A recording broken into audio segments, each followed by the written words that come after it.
నమస్తే. నేను మీ చంద్రశేఖర్. ఈ మధ్య కాలంలో నల్లమోతు చక్రవర్తి అని వారి వీడియోలు చూడటం జరిగింది.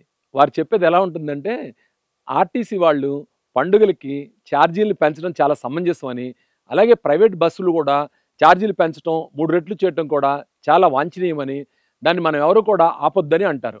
అలాగే గిగ్ వర్కర్స్ అంటే ఎవరంటే, మనకి స్విగ్గీ, జొమాటో ఇలాంటి డెలివరీస్ ఇస్తారు కదా! ఆ బాయ్స్ అన్నమాట. వాళ్ళకి ఆ వేతనాలు చాలకుండా ఉన్నాయని, చిన్న వేతనాలంటే అలా ఇవ్వటంలో తప్పేం లేదు. దానికి ఆయా సంస్థల్ని తప్పుపట్టడానికి లేదని చెప్తారు. ఇక్కడ నేనేం చెప్తున్నానంటే, వారి భావాలతో నేను ఏకీభవిస్తున్నానని కానీ, వ్యతిరేకిస్తున్నానని కానీ చెప్పడం నా ఉద్దేశ్యం కాదు. కానీ వారు చెప్పే భావాల్లో సంథింగ్ ఎల్స్ అన్నమాట. వేరే యాంగిల్. మనం చిన్నప్పటి నుంచి ఈ కమ్యూనిజం ప్రభావంతోటి అందరూ సమానమే. సాధారణమైన ప్రజానీకంలో ఈ కమ్యూనిజం భావాలు అంటే మనం ఏ పార్టీ అఫిలియేషన్ ఉన్నా కానీ చిన్నప్పటి నుంచి చదువుకున్న సామ్యవాదం లేకపోతే అందరికీ సమాజంలో ఉన్న అన్ని పంచుకోవాలనే భావంతో పెరిగిన మనకి అవి కొంచెం కొత్తగా అనిపిస్తాయి ఆ భావాలు. కానీ అతనిలో చెప్పే వాదన వినండి, భాష బాగుంది, అప్పుడప్పుడు కొంచెం ఘాటుగా కూడా మాట్లాడుతున్నారు కొన్ని సందర్భాల్లో.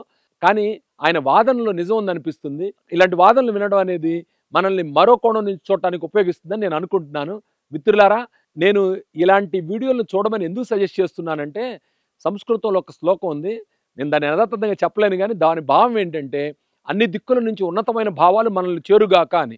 అన్ని వైపుల నుంచి అంటే అదర్ యాంగిల్ ఏంటి అనేది తెలుసుకుంటే మన యొక్క మానసిక వికాసం, మన యొక్క పరిణతి పెరుగుతుందనే ఉద్దేశంతోటి నేను ఈ వీడియోని సజెస్ట్ చేస్తున్నాను. ఈ నల్లమోతు చక్రవర్తి గారి వీడియోలు చూసి ఆయన వాదన ఏంటి, ఈ వాదనకి ప్రాతిపదిక ఏంటి అని మనం గమనిస్తే మనకి మరో కోణం చూసినట్టుగా అవుతుందని నా అభిప్రాయం. Thank you friends.